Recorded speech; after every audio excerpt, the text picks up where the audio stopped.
Senators Bongo, Bato de la Rosa at dalawang dating hepe ng PNP, dalawang police colonel at iba pa dahil sa umano'y paglabag sa crime against humanity. Sa issue po yan ng extrajudicial killings noong war on drugs. Attorney, magre-recommend daw sila ng mga kaso. Anong masasabi mo as former Chief Legal Counsel? Unang-una, yun ang problema kasi pag yung nandyan sa komite, walang abogado o kung meron mga abogado, hindi mga nagpa-practice.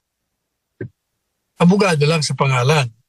Wala silang karanasan sa court litigation, sa trial. For instance, ang sabi nila, i-recommend nila na i-demanda itong sila dating Pangulong Duterte, Senador Bongo, Senador, sino ba?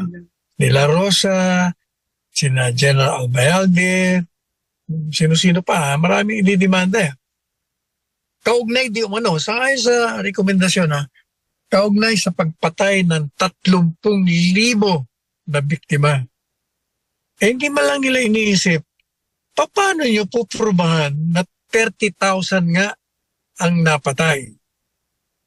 Unang tanong dyan, sino-sino yon? Sino ba yung 30,000? May listahan ba kayo? Pagkatapos, ang susunod na tanong dyan, pagdating sa hukuman, pag krinos-examin mo na, tanongin mo mga testigo, yan, si victim A, kailan ba napatayan? Sinong pumatay dyan? Sinong testigo niya dyan? Anong kalakaran? Under what circumstances was he killed? Yan ang problema Akala lang nila ganun kasimple yan. And that is the reason why, ever since, walang demanda na iaangin kay dating Pangulong Duterte. Kasi nga, hindi naman totoo talaga na marami ang napatay in the numbers that they're saying, 30,000. Kasi ang record ng pulis, nasa 6,000. Ang problema, ang nag-umpisa kasi yan talaga si Maria Ressa ng Rappler. Kinonfront ko siya noon Sabi ko, saan mo nakuha yung 30,000 na yun? Ang sabi niya sa akin, sir, we're just quoting another newspaper na yun. Yan ang naging problema. Kinukotse yung isang newspaper, nung makarating sa ibang bansa, pinaniwalaan nila. Kasi nag-uumpisa pa lang ang Rappler noon. So, ang tingin nila, credible. Hindi naman. Kaya, ito namang mga kalaban ng gobyerno, kalaban ng Estado, ginagamit nila yan. Pero ang katotohanan, hindi sila makapile simply because talagang hindi mo mapuprubahan. Yung mga sinasabing pag-amin ni Presidente Duterte, pinaliwanag natin yan. He never admitted any extrajudicial killing na tinatawag. Wala siyang inaamin na ganun.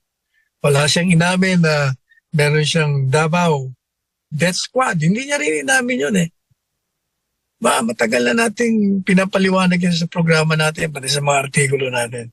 Kaya sa tingin ko, yun ay propaganda lang. Tandaan mo, hindi naman sila magpa-file rekomendasyon lang yon. At magandang propaganda yan. Kasi nagre-recommend ka lang Hindi naman ikaw magpuproba Ipapile yan sa DOJ, ang DOJ ngayon mag-a-assess. Kung matitino yung mga abogado niyan, dismiss ka agad yan. Kasi, kung nanonood kayo ng mga congressional investigation, mapapansin nyo yung mga unang sinumpaang salaysay ng mga di umanong testigo or resource person na nagtuturo na ganito, may death squad, kaya merong reward. Unang-una, yung mga salaysay na ganon, initially, hindi yun na sinasabi nila. Binabago nila, kakaroon ng panibagong salaysay. Pangalawa, even assuming na binago nila at sinasabi nilang meron, kung pag-aaralan mo talaga, puro hearsay. Wala silang personal knowledge. Kagaya nung kay Colonel Garma. Tingnan niyo, puro sabi sa akin, natuklasan ko, sinabi sa akin, pinaalam sa akin, hindi mo po pwede sa hukuman yun. Kaya ang tingin ko talaga niyan, pareho ng impeachment, propaganda lang yan. Talagang gusto lang siraan ang mag-amang Duterte. At ang kanilang layunin talaga, to disqualify or to tarnish the reputation and person of VP Sara in relation to the 2028 presidential elections. Tsaka sabi ng mga viewer, Attorney Sal, ang paggamit rin, questionable rin daw, paggamit ng mga convicted na mga testigo na pinaharap nila sa Quadcom at tinuro si former President Duterte. Your thoughts about it, sir? Hindi nga ba? Yun nga ang sinasabi ko, na mga unang salita nila, yung testigo nila, iba ang sinasabi. So hindi niya nakausap si Garma. Tapos subsequently, nakausap niya na ganito ng madalit sabi, puro hindi ka panipaniwala ang kanilang mga testimonya. Kaya hindi tatayo sa hukuman yon. Tsaka sir, comment lang, sabi ni Kong Barbers, sinabi rin daw ng dating presidente na aakuin niya, and I quote, full legal responsibility for the bloody war against illegal drugs. Anong comment mo dito? Kaya may mga recommendatory na mga kaso na ihahaid sa korte? Pinaliwanag na rin natin yan. Ang sabi natin, ang ibig siya sabihin na I assume full responsibility. Kasi yung war on drugs was a policy. Patakaran niya ng isa'y namahala. Kaya doon sa SONA, di ba, doon siya nagdeklara ng gera sa mga illegal na pusher ng droga. At sinabi niya, puntahan niyo yung mga involved sa illegal na droga, arrestuin niyo, ipakulong niyo. Pero, mayroon siyang pasubali palagi. Pero pag naglaban, patayin niyo. So makikita mo na hindi totoo na sasabihin niya, patayin niyo nang walang kalaban-laban kung manganib ang buhay niyo. Pangalawa, taliwas din sa mga sinasabi ng kritiko, si Presidente Duterte, meron pa siyang mas matinding pasabali. Sabi niya, pag inabuso ninyo ang inyong kapangyarihan, impyerno ibibigay ko sa inyo. Ibig sabihin, hindi niya tinotolerate. Kaya puro kalokohan talaga yung nangyari niyan sa Quadcom. Kaya mulat sa pool, sinasabi ko, yung mga nandyan, lahat yan re-electionista, tatakbo muli. And they need the propaganda, the free publicity, they need name recall, kasi marami dyan ng mga bago eh. They need the face recall, kailangang mabasa at marinig ang mga pangalan nila. Kaya ginagamit lang talaga yan sa halalan, para sa halalan. Kaugnay naman, Attorney Sal, sa rekomendasyon ng Quadcom na magkaroon ng mas malalim na investigasyon laban kay Congressman Paulo Duterte kaugnay sa illegal drug trade, sinabi naman ni Congressman Duterte na handa itong humarap sa investigasyon. Ang apela lang niya ay magkaroon ng tunay at walang pinapanigang investigasyon at tumutok sa credible evidence at huwag tumutok sa credible evidence at huwag lang sa puro kasinungalingan o hearsay na mga testimonya nagamit ni convicted felon na si Jimmy Guban. At inabon din itong imbestigahan ng lahat ng nasa PDEA watch list ng Duterte administration kung gusto talaga nilang makakita o gusto nilang solusyonan ang problema sa illegal na droga sa bansa. Anong masasabi mo, attorney? Kung matatandaan mo, yung inuugnay nila si Congressman Pulong, inuugnay nila si Michael Yang, si Bongo, sa illegal trafficking. Yan nung panahon pa ni Presidente Duterte yan.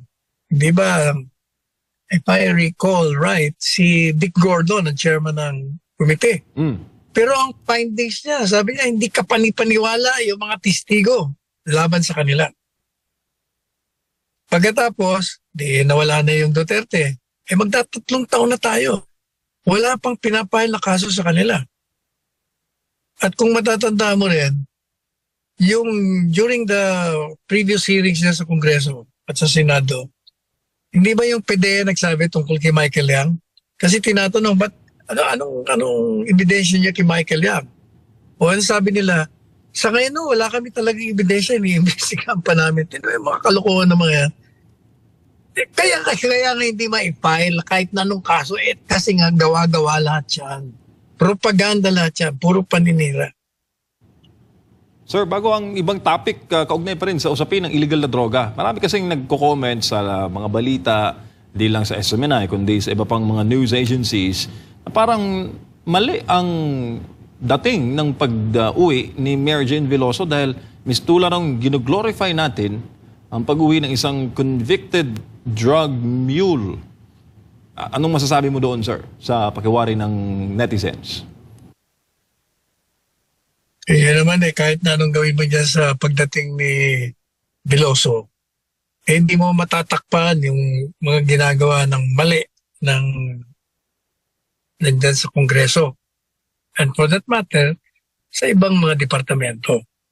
At saka ang posisyon natin yan kay Veloso, gaya ng paulit-ulit ko na sinasabi, convicted yan sa Indonesia. Kaya kailangan igalang natin. Now, kung talagang ang feeling natin naawa tayo, imbestigahan mo na lang kung totoo o hindi. Kasi ang depensa niya noon, natatandaan ko, siya'y nagamit lamang. Hindi talaga siya nag-commit ng krimen ng pushing ng illegal na droga. So we have to understand na yung depensang yon, kung mapatunayan, dapat absuelto siya, inosente. Kaya kung tunay ang ating sentimento dyan, sympathy sa isang Pilipino, dahil hindi nakakuha ng katarungan dun sa ibang bansa, dito natin bigyan.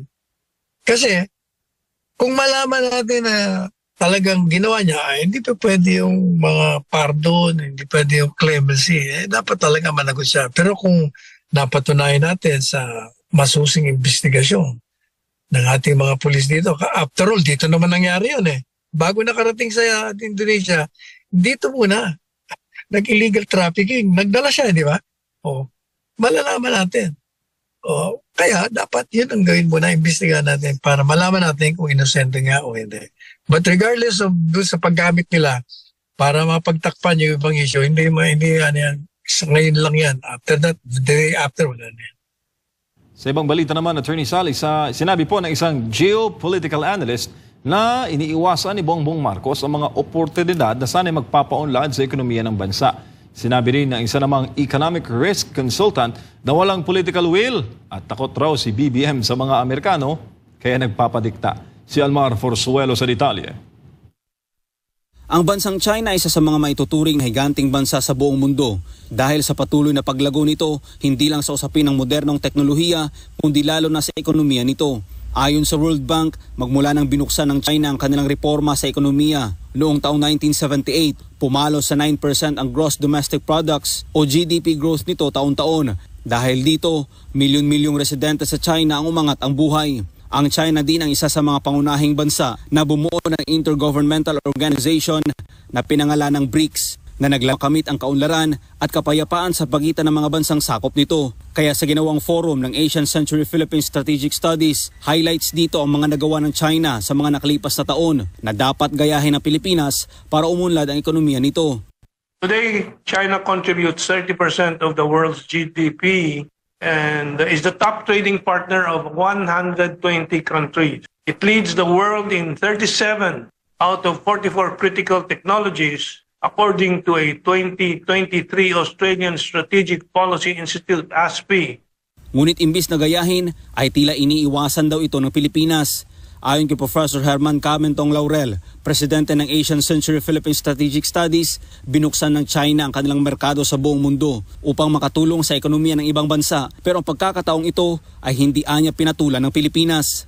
Ito po ay pagbubukas po ng merkado ng China na napakayaman na po ngayon. 400 million middle class. Bigger middle class than the entire population of the United States of America. A middle class numbering to almost the size of the European Union population. And unfortunately, today, the Philippine government under the present administration is denying itself of access to this market, which the other ASEAN countries are rushing to tap, to exploit, to enjoy, and which they are doing so.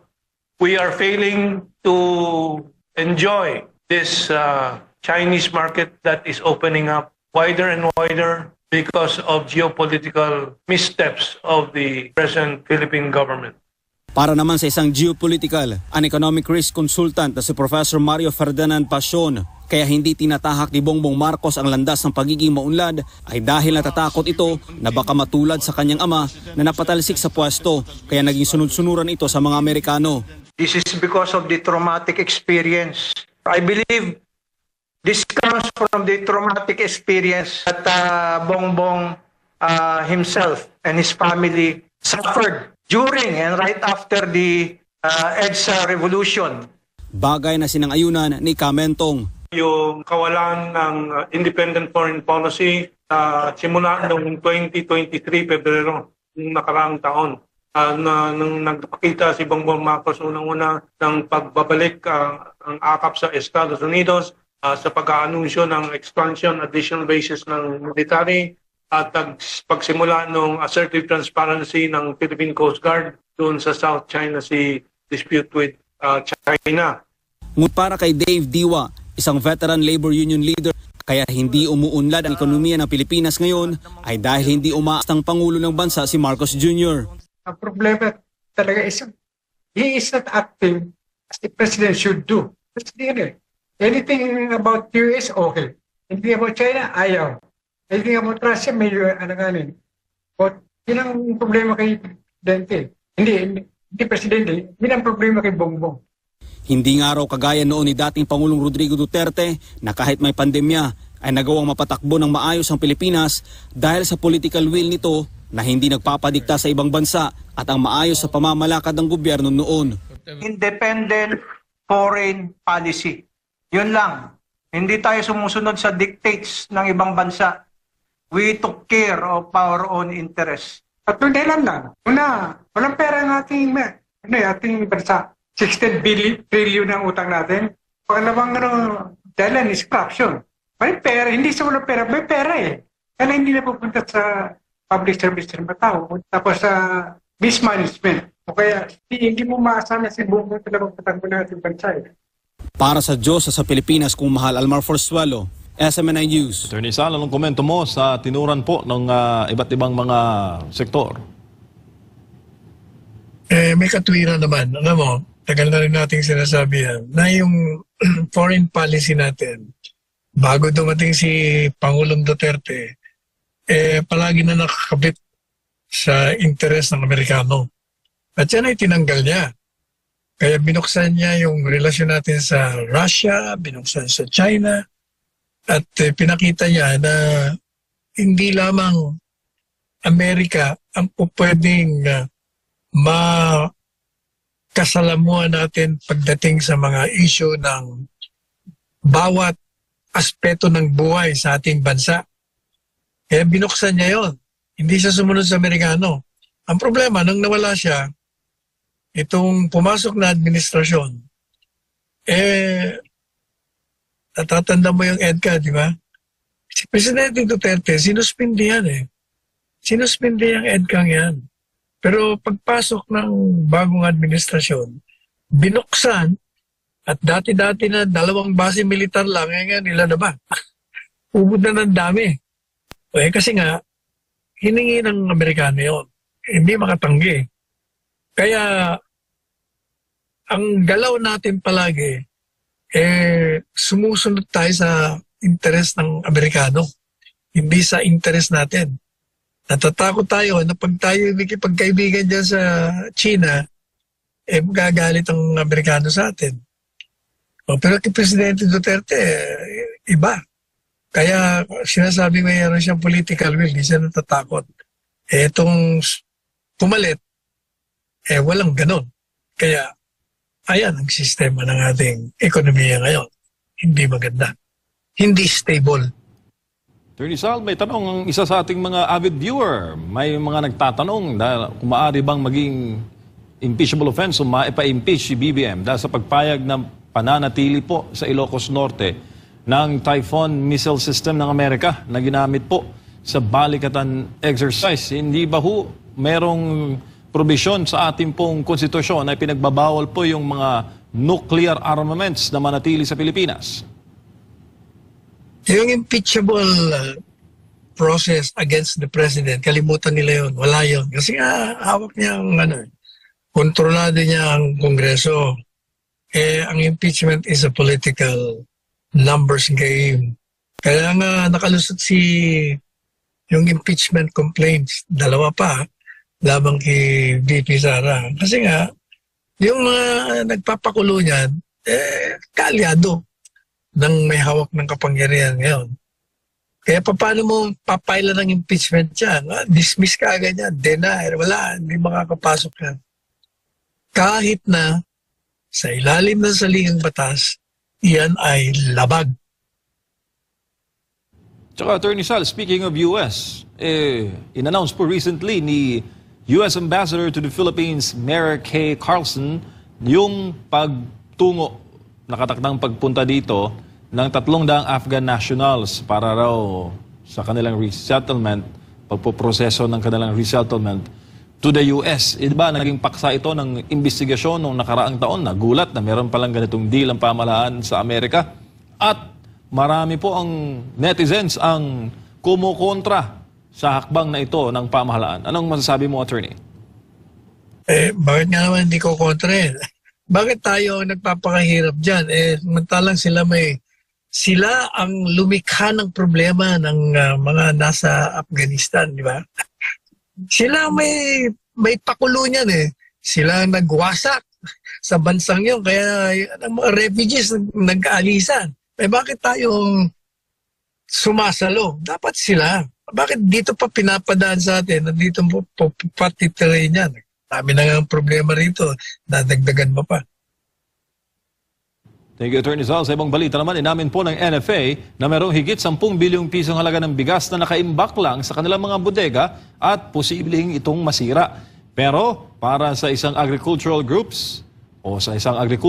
group, hindi raw ito kapanipaniwala at ginagawa lang daw itong issue ng NFA para maibalik sa kanila ang mandato na makapagbenta ng bigas na nooy nabahiran ng matinding korupsyon. Si Sheena Torno sa detalye. Hindi pa man natatapos ang taong 2024 ay sandamakmak na mga imported na bigas na ang naipasok sa bansa. Bukod pa kasi dyan ang mga lokal na produksyon ng mga magsasaka.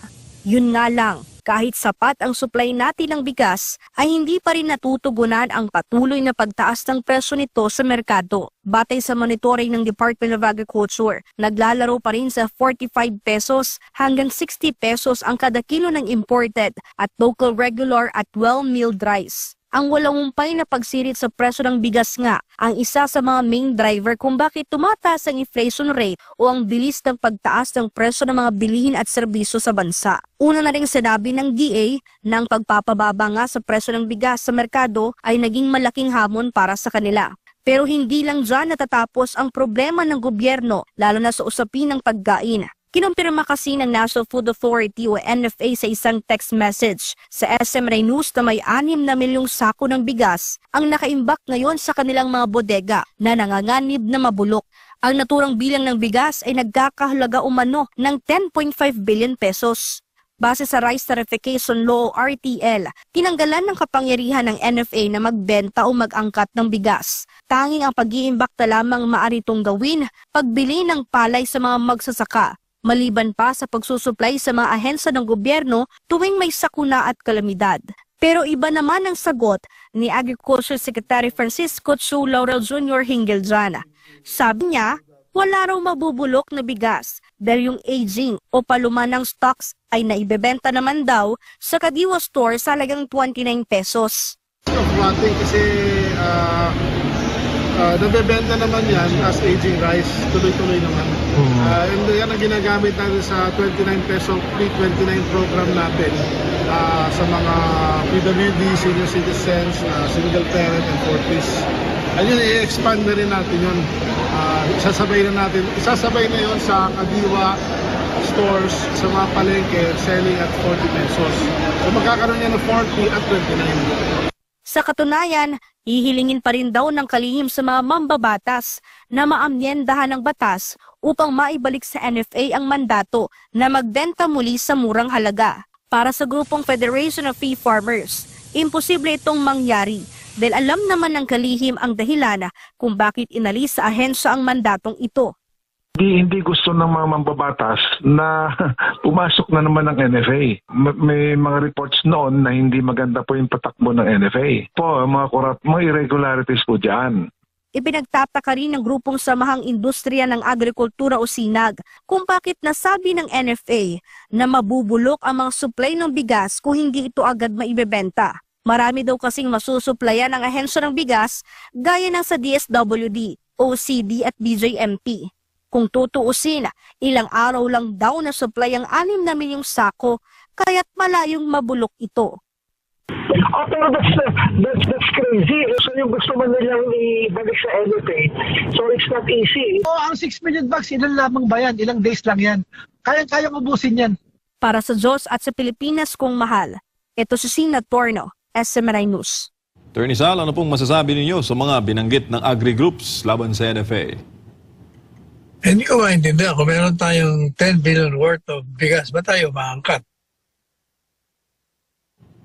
Ibig sabihin, kaya tayo nag-aangkat dahil kikita yung mga negosyante kasabwat siyempre yung mga nasa gobyerno. Yun lang yun eh.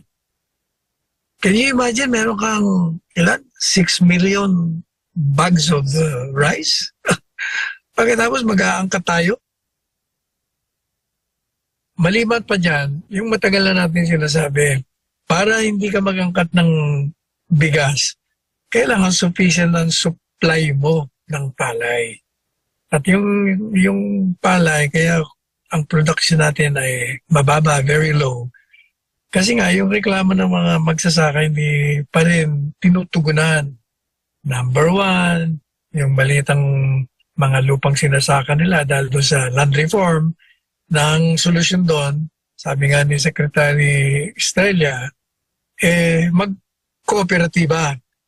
Hindi pa natutugunan yung parting yun. Pangalawa, ang sabi ng mga magsasaka, ang problema daw nila, malit na nga yung sinasaka nila. At kung nagkaroon naman daw ng kooperatiba, ang problema, kailangan mo ng mga modern na equipment, yung traktora. Sana naman daw sila kukuha ng pera, hindi naman daw sila tinutulungan. Pangatlo, sabi nila, kailangan ng patubig, pero ang irrigation system natin sa buong Pilipinas ay kulang na kulang. Kaya ang production mo, mababa. Lalong-lalo pa, sabi nila, yung fertilizer, ubod ng mahal, di rin kami tinutulungan ng gobyerno. No? Yun, pag natugunan mo yun, wala ka ng problema sa pag-angkat. Kasi pag ang supply mo marami, mura ang bigas, makikinabangan lang. Well said, Attorney Sal. Sa imong balita, bagamat